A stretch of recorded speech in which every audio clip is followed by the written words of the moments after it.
Bonjour à tous, bonjour. Soyez les bienvenus ce matin sur le TPE en ligne. On est vraiment heureux de vous accueillir. On va passer un bon moment ensemble, un temps béni. Et avant de commencer, j'aimerais pouvoir vous encourager par ce verset, par ce petit psaume ensemble. Je ne sais pas par quoi vous passez, par quoi vous allumez votre écran. On est sur YouTube ensemble, sur les chaînes, et on va passer un moment béni. Et je ne sais pas avec quel cœur vous êtes arrivé. Peut-être que votre cœur, il est celui de voir des épreuves arriver tout autour de vous, de voir des choses qui se passent et qui sont vraiment lourdes, et vous avez du mal. Vous avez passé toute la semaine et elle a été difficile, et peut-être que ces choses se passent depuis déjà quelques semaines, et vous en venez à vous dire un petit peu comme David, dans le psaume 121, qui dit « Je lève mes yeux vers les montagnes, d'où me viendra le secours ?» Vous en arrivez à vous dire « Mais d'où me viendra le secours parce que je n'arrive pas à voir au-delà de mes épreuves, au-delà des choses qui me font du mal, qui me blessent pour l'instant, et je n'arrive pas à avoir un espoir quelque part, une espérance. » Et j'aimerais vous encourager avec la suite du psaume, parce que David, il avait compris quelque chose qui était très important, c'est que le secours me vient de l'Éternel, verset 2. Le secours me vient de l'Éternel qui a fait le ciel et la terre. Qu'il ne permette pas à ton pied de trébucher, qu'il ne somnole pas, celui qui te garde. Non, il ne somnole pas. Dieu ne somnole pas. Dieu n'est pas en train de dormir sur nos situations. Dieu n'est pas en train de faire la sourde oreille ou de ne pas regarder ce qui se passe à nos situations ici sur la terre. Il est bien là, il ne somnole pas. Il ne dort pas, celui qui garde Israël. L'Éternel est celui qui te garde. L'Éternel est ton ombre protectrice. Il se tient à ta droite. Pendant le jour, le soleil ne te fera pas de mal, ni la lune pendant la nuit. L'Éternel te gardera de tout mal, il gardera ta vie. L'Éternel gardera ton départ et ton arrivée, dès maintenant et pour aujourd'hui. Amen. J'aimerais vraiment nous encourager à prendre ce psaume pour nous, en démarrant ce culte ce matin, et en se disant « L'Éternel est avec moi », et même au-delà des circonstances qui se passent, continuons à louer l'Éternel. On va passer un moment dans la louange juste maintenant, et j'aimerais vous encourager à louer l'Éternel. Alors, ça peut être difficile, quelquefois on se dit « Louer l'Éternel, oui, mais pourquoi c'est difficile avec ce que je vis ?» Je vous encourage à revenir simplement au terme de base de ce que c'est de louer l'Éternel. Louer l'Éternel, c'est simplement reconnaître qui il est. Ce n'est pas forcément dire à Dieu « merci pour les épreuves, merci pour les choses difficiles par lesquelles je passe ». Non, pas toujours. C'est simplement dire « Seigneur, malgré ce par quoi je passe, tu restes Dieu. Tu restes le Seigneur. Tu restes celui qui est là, fidèle. Et tu restes qui tu es en fait. » Et ça, je pense que ce matin, on peut le faire tous ensemble. On peut simplement dire à Dieu « Tu es qui tu es. Tu restes fidèle, tu restes le Seigneur sur mes situations, et même si je ne comprends pas ce qui se passe, même si c'est compliqué, même si ça engendre de la souffrance parfois, je peux continuer à louer l'Éternel parce que je peux simplement dire « Dieu, tu es qui tu es, et tu demeures le même éternellement. » Alors on va passer à la louange. Amen.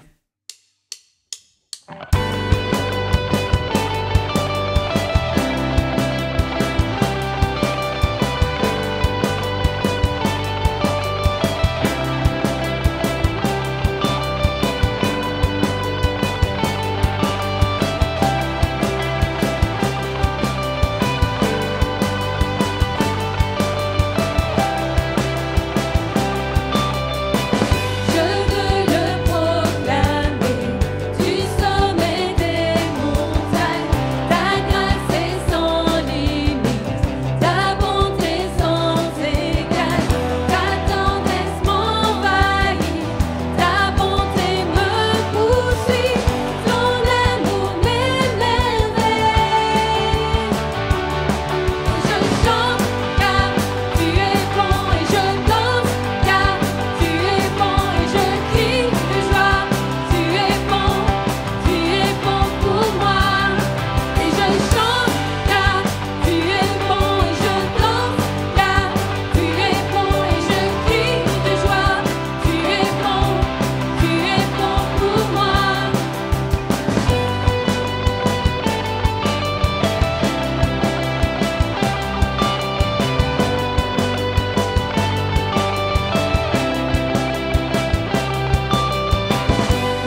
suis transformée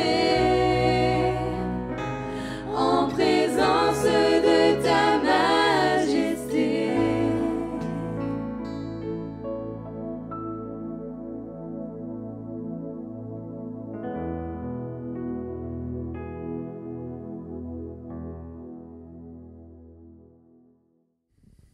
Bonjour à tous, je suis très heureux de vous retrouver ce matin pour un bon moment encore que nous allons passer ensemble et nous allons aujourd'hui terminer notre série que nous avions débutée il y a 15 jours. C'est le 3e et le dernier volet de la série.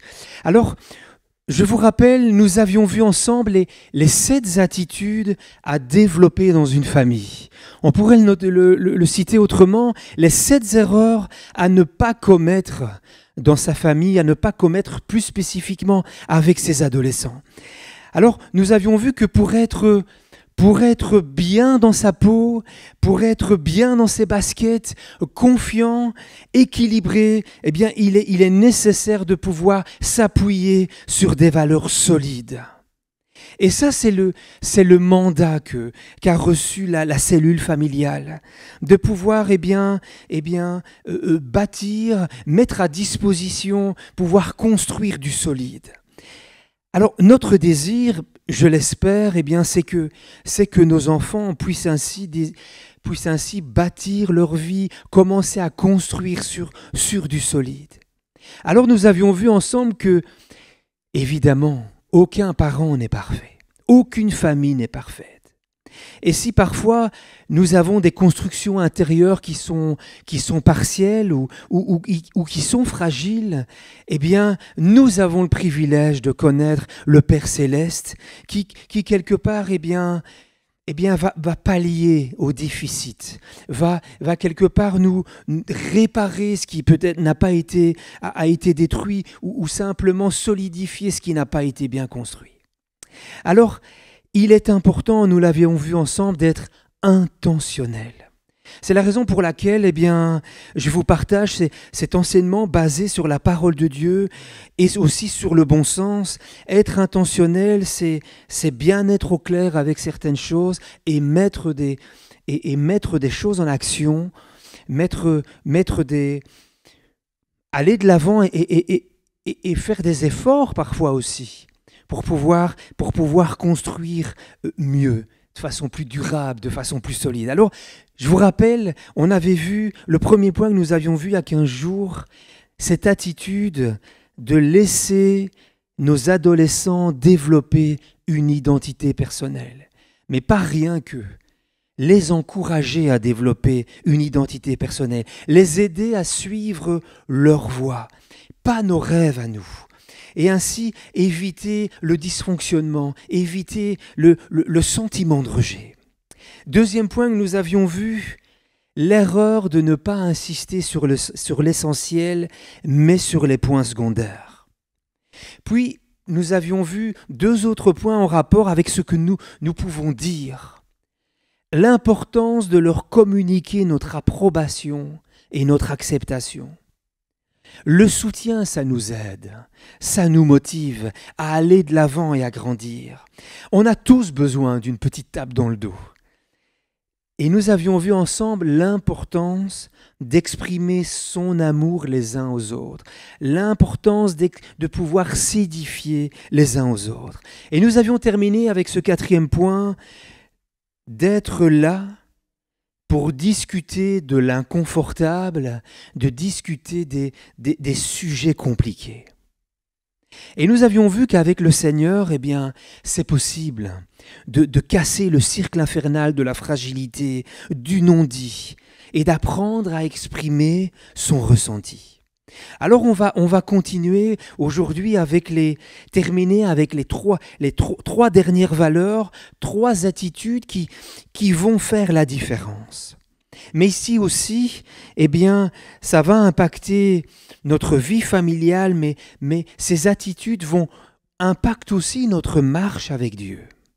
Alors, la première attitude que je voudrais voir avec vous, aborder ce matin, c'est l'erreur de ne pas être un modèle cohérent.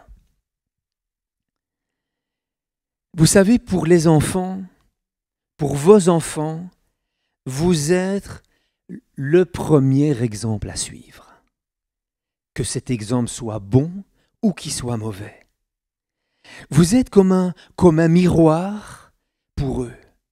Et il est normal qu'ils vont faire tout ce que vous allez dire, tout ce que vous allez être, ou tout ce que vous allez faire. Que ça soit inconsciemment ou consciemment. On entend parfois, et j'étais surpris de lire à ce sujet, même pour les enfants adoptés, eh bien, un enfant adopté ressemble à son père. Parce que, eh bien, par mimétisme, il va reproduire la façon de faire des parents. Que ce soit au niveau de la gestuelle, la façon d'être, comment se tenir, comment être en société.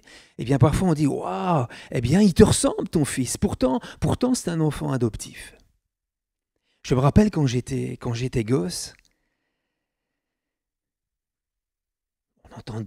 j'entendais crier à l'extérieur, et puis on allait voir à la fenêtre, et souvent, tard le soir, il y a un homme passait dans la rue avec son fils. Cet homme avait mauvaise réputation, et il revenait du café, il était éméché, ou disons, il était complètement bourré, il parlait fort, il était grossier. Hein, on dirait à Charleroi un vrai baraki. Et il était avec son gamin, encore tout jeune, le gars, le petit garçon. Eh bien, une copie conforme. Le petit garçon, bien, faisait la conversation avec son père. Je suppose que le petit, lui, n'avait pas bu. Mais il parlait aussi fort. Il parlait aussi mal. Il parlait de la même façon. C'était hallucinant. Vous savez, il est fort possible qu'une fois devenus adultes, vos enfants adopteront la même éducation que vous leur avez donnée. Je lisais dans un article écrit par un psychologue, probablement non-croyant, et ce psy disait « Avant de demander à vos enfants d'être meilleurs, vous devez le devenir avant eux. Vous êtes leur modèle. » Il est important d'être un modèle cohérent. Alors cohérent, mais qu'est-ce que ça veut dire? Être cohérent, c'est vivre même en secret les principes que nous prêchons haut et fort. Je lisais l'histoire d'une jeune fille qui était dans une période difficile. Et elle avait demandé un entretien avec le pasteur d'une communauté. Et elle lui expliquait son histoire. Cette jeune fille, eh bien, avait été abusée par son père depuis l'âge de 4 ans, 3 fois par semaine. Elle vivait dans une grande culpabilité. Elle avait d'ailleurs pas mal de cicatrices au poignet. Elle avait fait plusieurs tentatives de suicide. Et le pasteur lui demandait, mais qu'est-ce qui t'amène ici? Alors elle commence à expliquer les raisons de sa présence.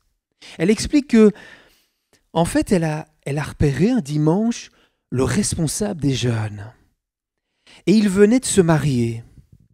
Et elle expliquait, j'ai observé son comportement vis-à-vis de sa femme. Quand ils entrent dans l'église, eh bien, il la tient par la main. Ils se regardent, ils se prennent dans les bras, même dans l'église.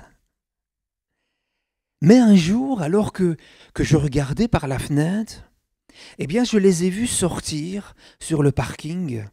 Et là, ils étaient seuls, il n'y avait plus aucune voiture, il y avait juste leur voiture. Et ils s'en allaient, et je l'ai vu, ce jeune homme, aller faire le tour, ouvrir la portière de son épouse. Elle est entrée, et puis aller, lui, s'asseoir, et puis ils sont partis en voiture. Alors que personne n'était là pour les regarder. Et le pasteur ne comprenait pas où elle voulait en venir. Et puis elle ajoute, eh bien, ça m'a juste fait penser que les hommes ne doivent pas tous être comme mon père. Est-ce que c'est possible? Et le pasteur répond, tu as raison, les hommes ne sont pas tous comme ton père. Et est-ce que vous croyez, pasteur, que ce jeune homme est un chrétien? Oui, bien sûr. Il a fait une rencontre avec le Seigneur. C'est un chrétien et bien c'est pour ça que je suis ici.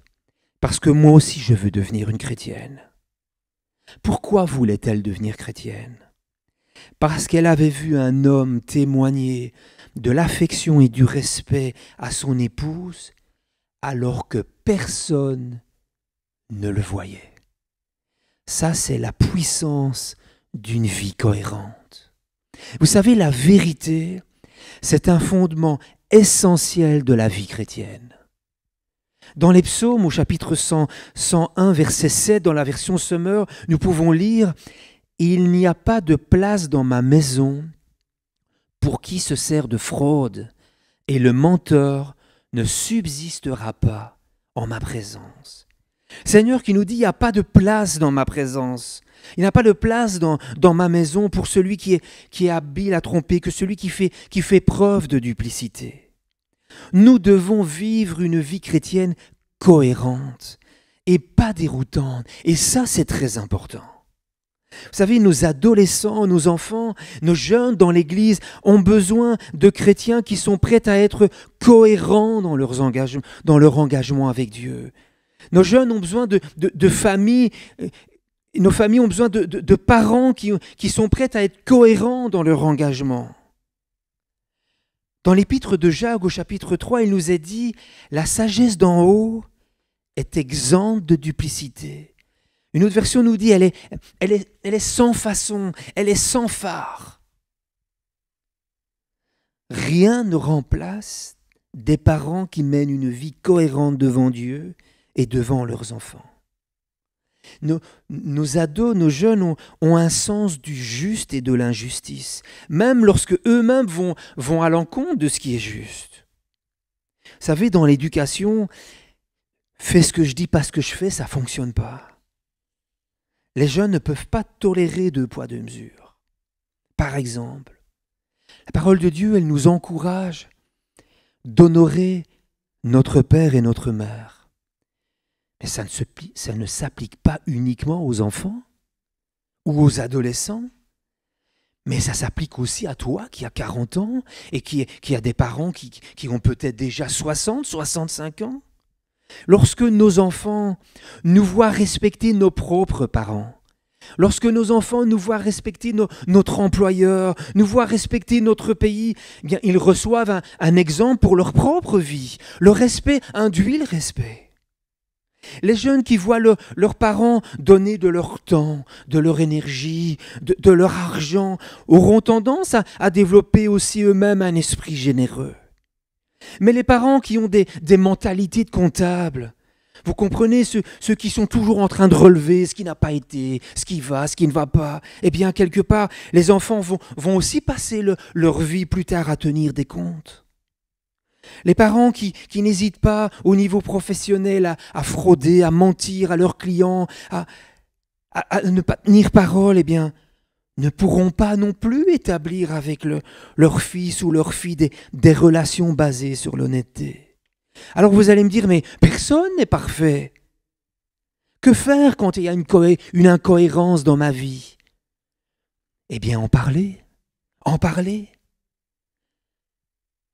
Nos enfants, nos jeunes, eh bien, se sentent beaucoup plus en sécurité avec des parents qu'ils savent et qu'ils sentent imparfaits, mais qui travaillent à rendre leur vie cohérente, plutôt qu'avec des parents qui s'obstinent et refusent d'admettre les incohérences évidentes de leur vie.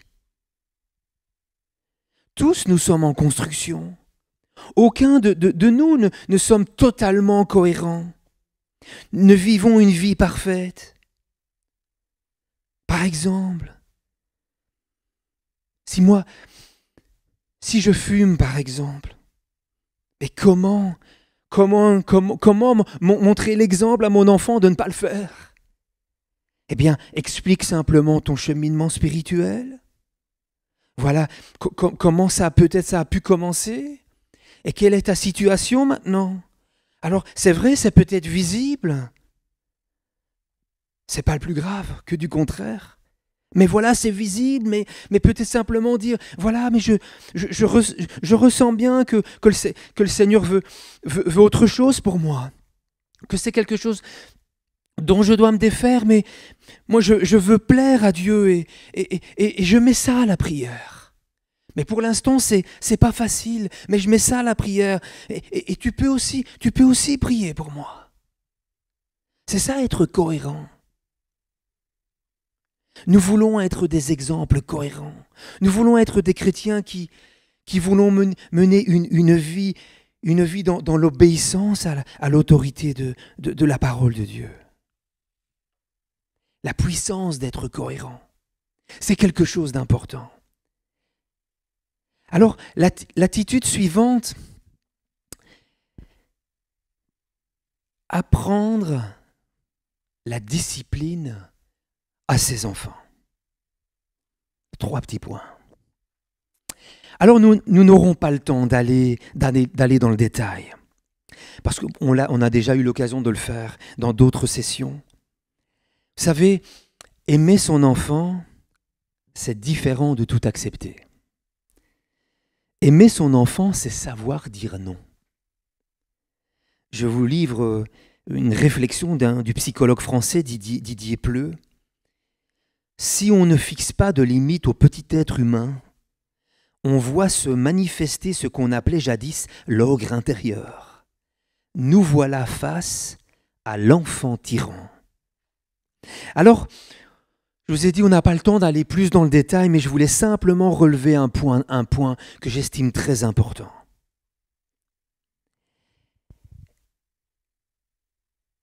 L'attitude numéro 6, ils apprennent la discipline à leurs enfants et ne font pas l'erreur de vouloir être appréciés.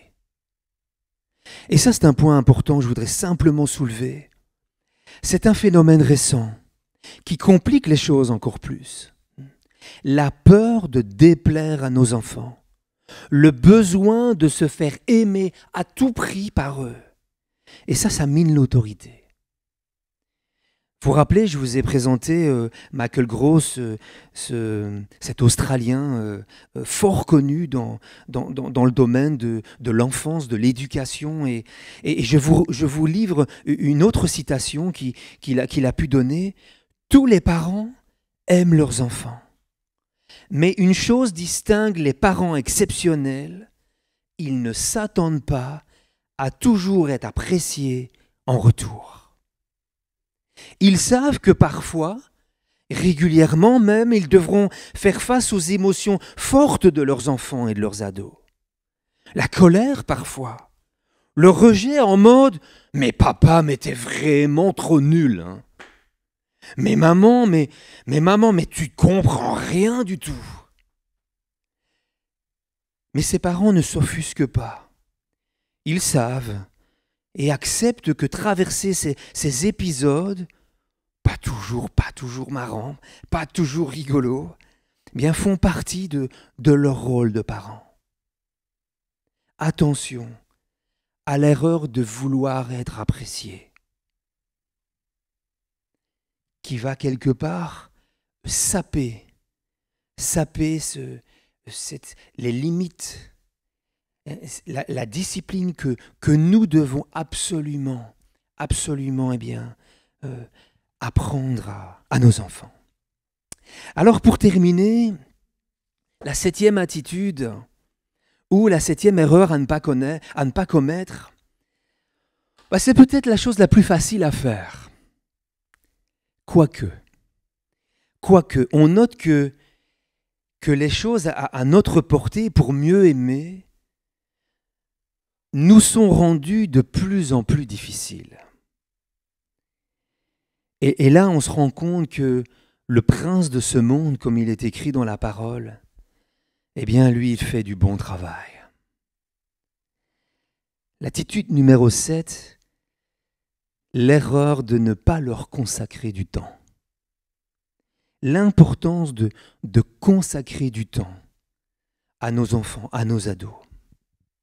Alors on entend cette réflexion souvent, ne crois-tu pas que la qualité du temps passé avec quelqu'un, avec son ado par exemple, est plus important que la quantité?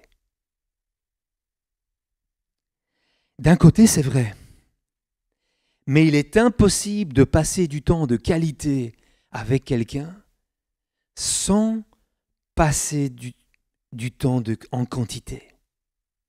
J'ai 5 minutes de temps libre, nous allons avoir un temps de qualité ensemble. Ça, c'est pas gagné. Quelqu'un comparait le temps passé avec un ado à la production d'un film documentaire. Il expliquait que pour chaque minute de l'édition finale, eh bien, on laisse 20 heures de film sur le sol de montage. Ça coûte cher. Ça coûte cher de faire un film documentaire.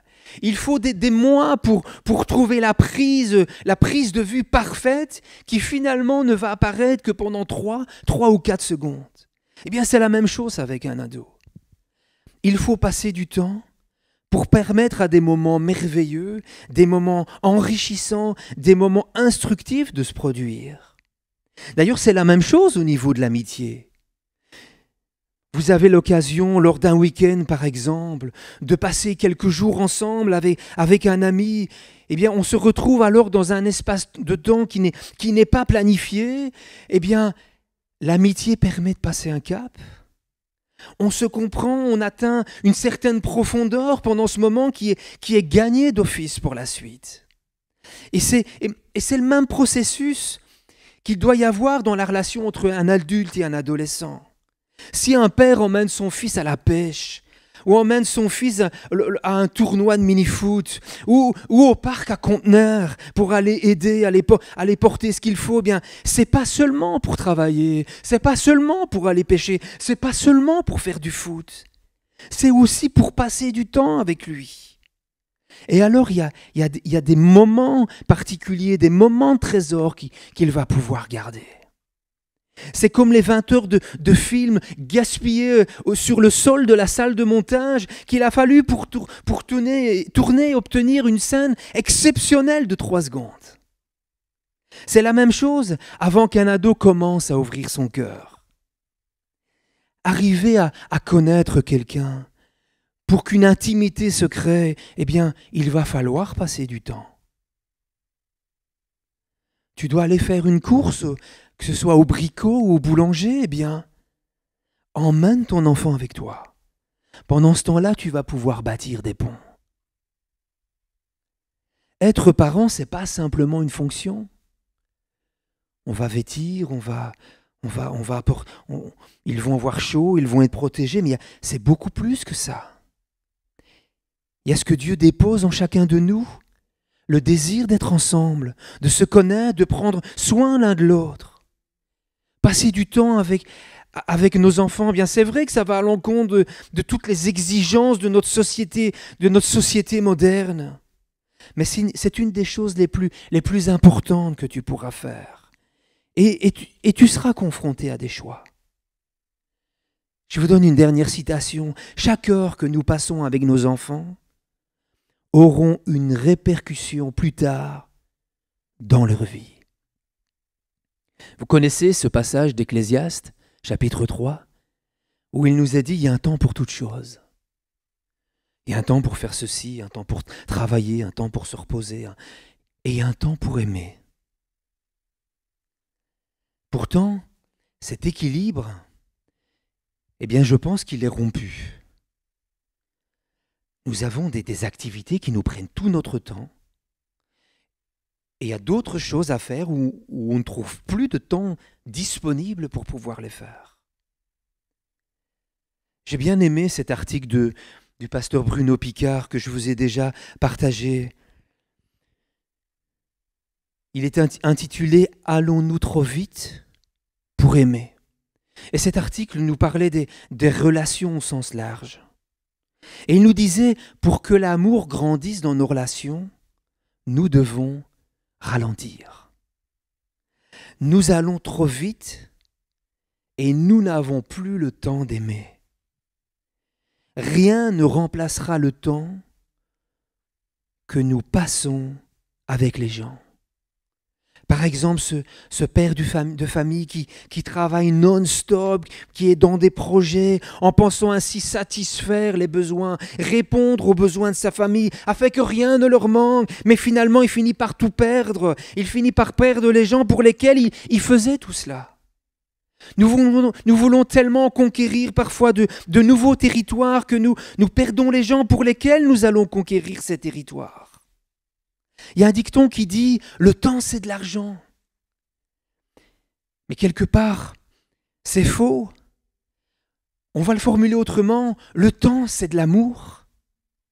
Ne nous laissons pas dépasser par la vitesse de ce que nous faisons au détriment de ceux que nous aimons.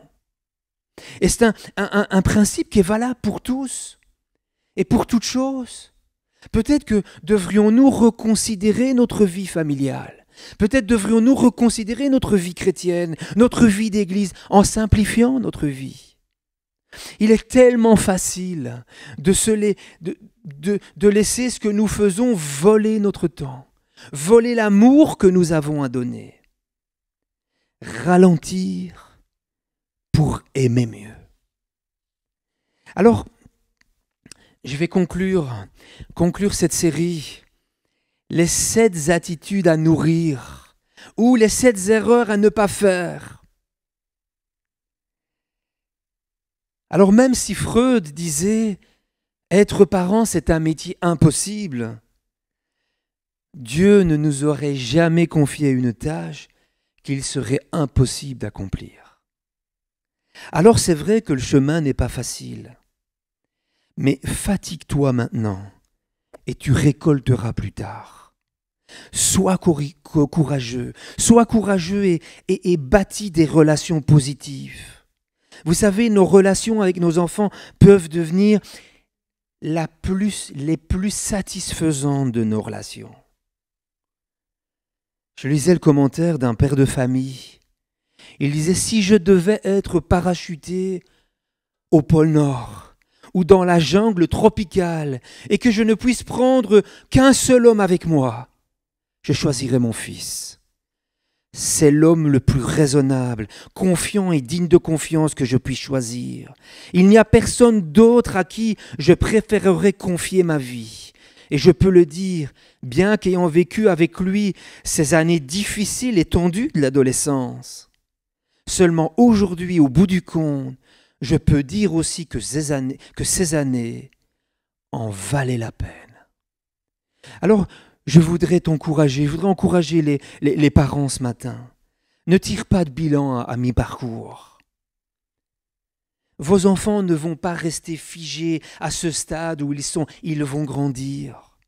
Alors les uns apprendront en suivant vos conseils.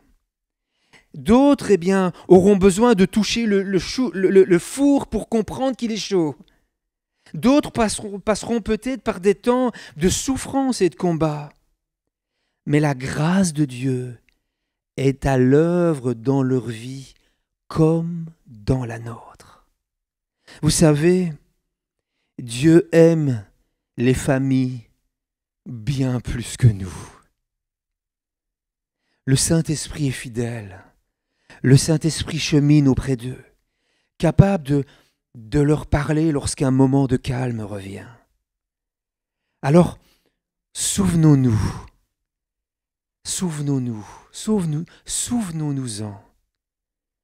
et consultons la parole de Dieu. Veillons à nos mécanismes, à nos attitudes. Prions beaucoup et ayons foi en Dieu. Amen. Amen. Alors pendant que l'équipe de louange nous emmène dans ce chant, que nous puissions réfléchir. Réfléchir aux paroles de ce chant. Ce chant nous dit « Sonde-moi, ô Dieu, et connais mon cœur. Regarde si je ne suis pas sur une mauvaise voie. Et conduis-moi sur la voie de l'éternité. Dans mon tiroir secret, dis-moi ce que tu vois, Seigneur.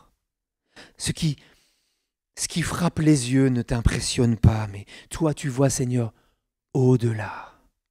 Apprends-moi, Seigneur, à avoir une vie cohérente. Une vie cohérente. Et ce pont nous dit, eh bien, je n'ai plus besoin d'avoir honte, parce que je suis pardonné.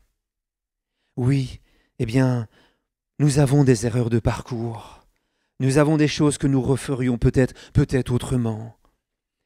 Mais nous n'avons plus honte parce que le Seigneur est celui qui est venu pardonner nos erreurs et nos fautes. Et c'est celui maintenant qui nous équipe afin de faire plus et de faire mieux. Et c'est celui qui vient à notre secours lorsque nous arrivons à nos limites. Et lui prend le relais afin de pouvoir continuer à construire ce que lui a prévu. Vous savez, j'aime ce passage qui dit que le Seigneur, il connaît les projets de paix, les projets de bonheur qu'il a pour chacun d'entre nous et également pour nos familles. Alors que le Seigneur puisse te faire du bien, que le Seigneur puisse t'encourager à mettre des choses en place, à veiller sur tes attitudes et à continuer à construire ou à reconstruire. Amen.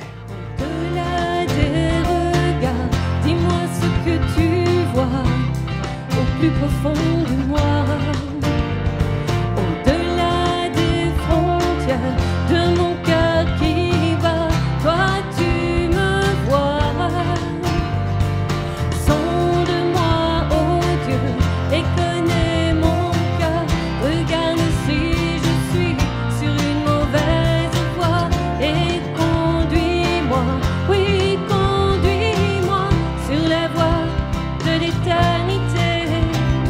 Dans mon tiroir secret, dis-moi ce que tu vois, ce qui m'éloigne de toi, ce qui frappe les yeux ne t'impressionne pas, car tu vois au-delà. Sonde-moi, ô Dieu, et connais mon cœur. Regarde si je suis sur une mauvaise voie et conduis-moi, oui, conduis-moi sur la voie de l'éternité. Je n'ai plus besoin d'avoir honte et de me cacher. Oh, oh. Je n'ai plus besoin d'avoir honte, car je suis pardonné. Oh, oh. Sonde-moi, ô Dieu, et connais mon cœur. Regarde si je suis sur une mauvaise voie et conduis-moi, oui, conduis-moi sur la voie de l'éternité. Sonde-moi, ô Dieu, et connais mon cœur. Regarde si je suis sur une mauvaise voie et conduis-moi, oui, conduis-moi sur la voie de l'éternité. Je n'ai plus besoin d'avoir honte et de me cacher. Oh, oh. Je n'ai plus besoin d'avoir honte, car je suis pardonné. Oh, oh. Sonde-moi, ô Dieu, et connais mon cœur. Regarde si je suis sur une mauvaise voie et conduis-moi, oui, conduis-moi sur la voie de l'éternité. Sonde-moi, ô Dieu, et connais mon cœur. Regarde si je suis sur une mauvaise voie et conduis-moi, oui, conduis-moi sur la voie de l'éternité.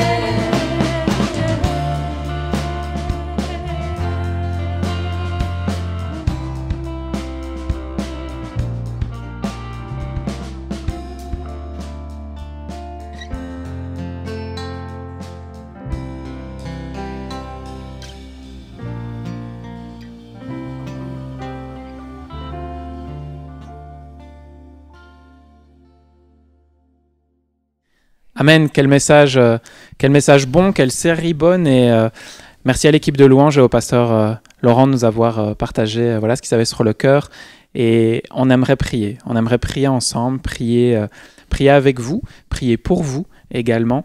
Et j'aimerais nous encourager, justement, voilà, c'est une série sur la famille, c'est une série sur les parents, mais je pense que chacun a pu se retrouver, chacune en a pu se retrouver parce qu'il y a des pépites qui ont été données qui sont non pas seulement pour les parents ou pour les enfants, qui sont également des choses qui peuvent nous toucher nous, comme par exemple la cohérence dont parlait le pasteur Laurent. Ça, c'est dans toute la vie, peu importe, hein, c'est au travail, aux études, peu importe. On aimerait vraiment prier pour vous et avec vous. Et j'aimerais vous encourager à quelque chose de peut-être spécial ce matin, les enfants qui nous suivez. Vous êtes là, vous regardez le culte avec nous, les adolescents aussi. J'ai envie de vous encourager de pouvoir prier pour vos parents. On va prier tous ensemble pour la famille, pour les parents. Mais j'aimerais vous encourager là où vous êtes. C'est peut-être un petit peu bizarre, c'est peut-être la première fois que vous faites ça. Et j'aimerais simplement vous encourager, vous aiguiller peut-être. Levez-vous là où vous êtes et vous allez voir papa, vous allez voir maman. Vous prenez peut-être sa main. Et alors, je vous encourageais simplement à dire une courte prière pour vos parents, pour demander à Dieu d'aider vos parents à bien faire leur travail quelque part de parents, leur devoir, leur responsabilité, leur joie également. Hein, c'est pas toujours mais simplement vous encourager, les parents également, à prier pour vous-même, à prier pour vos enfants. Et j'aimerais encourager également toutes celles et ceux qui peut-être sont seuls ou sont pas encore parents ou sont célibataires. Vous savez, on est tous ensemble. Hein. Au TPE, on est tous ensemble. C'est une grande famille et c'est pas parce que vous n'êtes pas encore parents, moi de même, hein, qu'on ne prie pas pour nos familles, qu'on ne prie pas pour nos parents, pour les parents qui sont là au TPE. Et donc, j'aimerais vous encourager également, vous qui êtes seuls à la maison, de pouvoir simplement prier pour les familles du TPE, prier pour vos propres parents également. Et j'aimerais aussi pouvoir vous encourager, vous qui peut-être avec vos parents, et vous êtes d'un âge peut-être un peu plus avancé, et pas nécessairement 50-60 ans, hein, je veux dire dans un âge plus avancé, c'est peut-être un âge un peu plus mature. Et avec vos parents, peut-être, ça ne s'est pas toujours très bien passé. C'est difficile et c'est quelque chose qui vous pèse peut-être sur le cœur. Et en entendant les paroles qui ont été dites, vous dites « Ah oui, j'aurais peut-être aimé que mon papa ou ma maman soit comme ça. » Et c'est le passé, on ne peut pas revenir là-dessus. Mais j'aimerais en tout cas peut-être vous encourager durant ce temps de prière à peut-être faire cette démarche vis-à-vis de Dieu et dire « Ok, je ne sais pas comment, je ne sais pas quand, je ne sais pas quoi faire. Mais Seigneur, j'aimerais me réconcilier avec eux. J'aimerais pouvoir faire la paix avec toi d'abord, Seigneur, par rapport à eux et en moi-même. Et si vos parents ne sont plus là, c'est pas grave parce que la paix d'une relation réconciliée peut se faire également vous-même à l'intérieur, quoi. Et pouvoir être libéré, être guéri et que ça ne soit plus un poids sur vos épaules, sur votre cœur qui reste. Donc j'aimerais simplement vous encourager, on va prier ensemble. Les enfants, vous priez pour les parents vous priez également. Et tous ceux qui nous regardent, on va prier ensemble, on va prendre ce temps. Amen. Seigneur Jésus, je veux te remercier pour cette série qui est bonne, qui nous rappelle peut-être parfois les erreurs, qui rappellent à certains, se disent « Ah oui, juste, j'ai fait ça, c'était une erreur à pas commettre, mais moi je l'ai fait. » Mais Seigneur, avec toi, on a cette grâce et cette certitude qu'on peut changer, on peut être transformé, on peut se laisser modeler par toi, on peut être un vrai disciple et dire « Seigneur, oui, viens me façonner. » J'aimerais, Seigneur, te prier particulièrement pour nos parents, les parents du TPE et ceux qui nous regardent. Seigneur, te demander d'aller les bénir dans leur quotidien, tous les jours. C'est pas une tâche facile, c'est pas une tâche évidente. Seigneur Dieu, que tu puisses donner la sagesse, la force, la compassion, le pardon, l'amour, la patience. Seigneur, tu équipes tes enfants de tes fruits, en fait, tout simplement. Esprit Saint, que tu puisses aller envahir quelque part les familles maintenant et simplement les toucher, les bénir.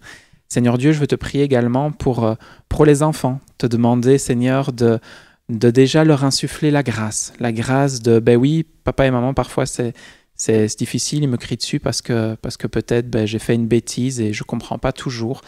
Seigneur, que tu ailles vraiment bénir les enfants, Seigneur, que tu ailles bénir nos ados, lorsqu'ils ne comprennent pas, que tu puisses les aider à être patients, les aider à comprendre que, oui, effectivement, les parents sont là pour les aider, sont là pour les accompagner dans la vie et les faire grandir.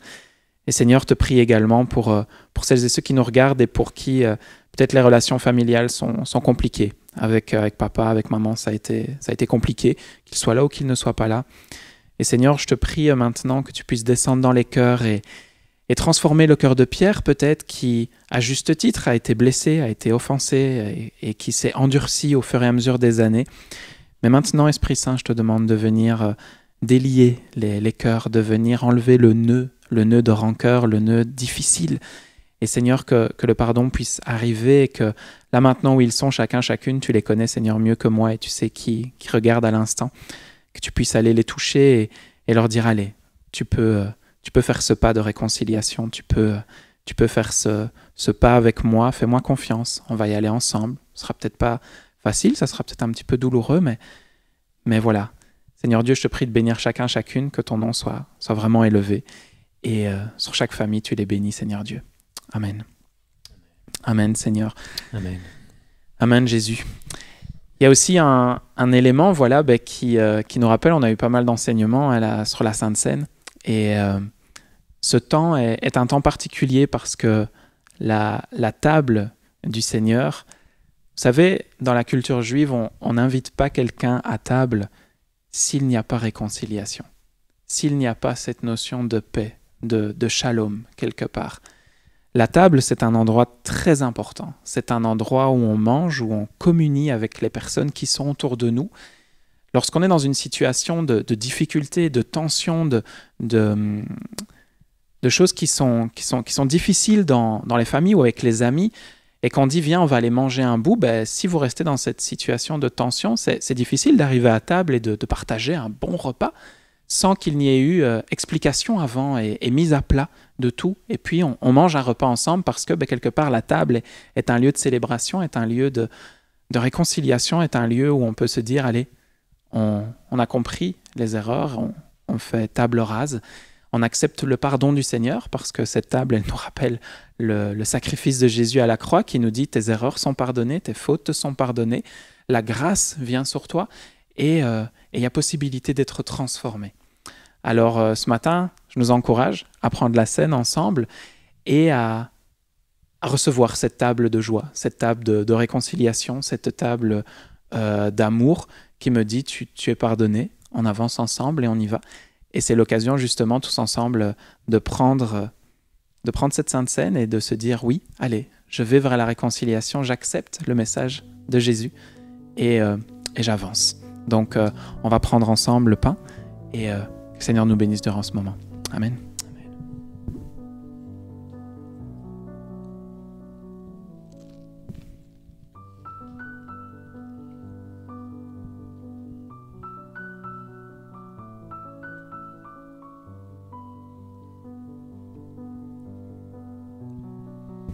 Alors qu'on prend le vin qui représente le sang de l'agneau qui a été versé pour nous sur la croix. Seigneur Dieu, simplement, te remercions pour qui tu es, Jésus, et ton sacrifice nous permet, oui, de dire qu'on est réconcilié avec toi d'abord, et la réconciliation relationnelle peut être là aussi. Et Seigneur, on veut vraiment la recevoir, alors je te remercie pour ce temps de Sainte Seine où on peut s'approcher de cette table et te célébrer tout simplement. Donc, merci Seigneur Jésus. Amen. Qu'on puisse prendre le vin ensemble. Amen.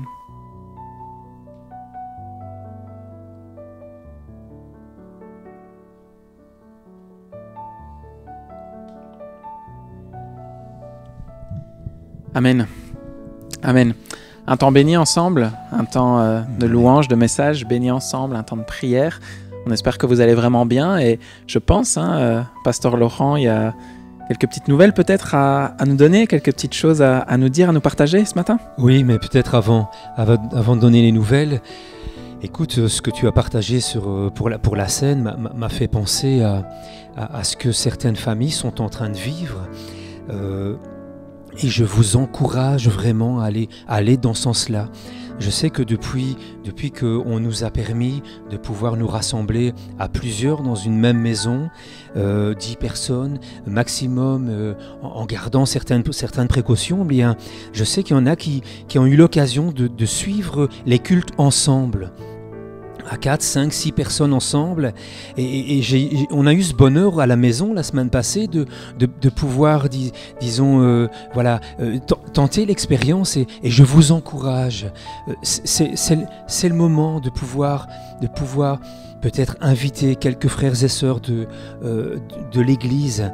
Pas forcément des gens avec qui on a forcément des relations de longue date, hein, d'amitié, mais simplement le fait d'être ensemble, hein, des frères et sœurs ensemble autour de... Et la Sainte Seine que nous prenons ainsi ensemble a une autre dimension. Et voilà, je vous encourage vraiment à aller dans ce sens-là en attendant qu'on puisse se retrouver tous ici. Alors, au niveau justement des nouvelles, l'équipe de responsables, on se rassemble enfin ce lundi, donc demain soir, pour un petit peu... mettre sur la table les différentes idées pour une reprise, pour voir ce qu'on va pouvoir faire. Alors, je ne peux pas vous donner maintenant les détails, hein, de quand on va reprendre le dimanche, mais en tout cas, il y a quand même des grandes lignes qui sont là. Il y a des choses qui vont être mises en place, hein, qui vont devoir commencer ici. Hein. Ça commence à bien faire, hein, depuis le mois de mars. Donc, il y a des choses qui vont être mises en place. Et soyez attentifs à ce que vous allez recevoir pendant la semaine au niveau des mails, parce que c'est clair qu'il y a une demande de plus en plus forte pour se revoir tous ensemble à Malone pour un grand moment. Alors là, on n'a pas de limite, c'est extérieur, hein, on peut être, le terrain est immense, hein, donc on ne va pas devoir prendre des inscriptions, mais on va, je pense, planifier très prochainement un moment ensemble convivial. Alors soyez attentifs à tout ce que vous allez recevoir comme communiqué sur Facebook ou dans vos boîtes mail. Voilà. Un deuxième point important. Oui, parce que peut-être qu'il y a certaines personnes qui nous regardent qui se disent « J'aimerais pouvoir continuer à donner mon offrande. » Oui, voilà, tout à fait. Et donc, voilà, s'affiche sur le bas de l'écran le numéro de compte de l'Église. Hein. Alors, continuez à être généreux. Parce que, voilà, les projets continuent, l'Église continue à fonctionner, il y a beaucoup de choses qui sont en place, qui se mettent en route, et c'est l'occasion, eh bien, d'être agréable au Seigneur et de pouvoir eh bien, honorer le Seigneur comme le Seigneur nous encourage à le faire avec les prémices de nos récoltes, de nos revenus, et voilà. Je vous laisse prendre note du numéro de compte. Hein, je pense on est tous maintenant, on est passé à l'ère moderne, et c'est quelque chose qui nous pose plus de problèmes. Voilà. Alors j'avais l'impression que je vais vous dire une troisième chose. Ça va peut-être me revenir le culte prochain. Hein. Mais en tout cas, voilà, je vous souhaite une bonne reprise, une bonne semaine, et que le Seigneur vous fortifie, vous enrichisse, et n'hésitez pas à vous revoir dans les limites qui nous ont été données, et à commencer et avoir des moments ainsi, des moments riches de communion ensemble. Soyez richement bénis. Un grand merci, Quentin, d'avoir partagé ce moment avec moi aujourd'hui, Amen. Ce matin. Et voilà, que le Seigneur te bénisse aussi et te fortifie. Et voilà, je pense que la semaine prochaine, nous aurons la joie de t'entendre. Je pense aussi. Voilà, que le Seigneur t'inspire. Amen. Voilà. Passez un très bon dimanche et passez une très bonne semaine chacune. Et on se dit à très vite. À bientôt.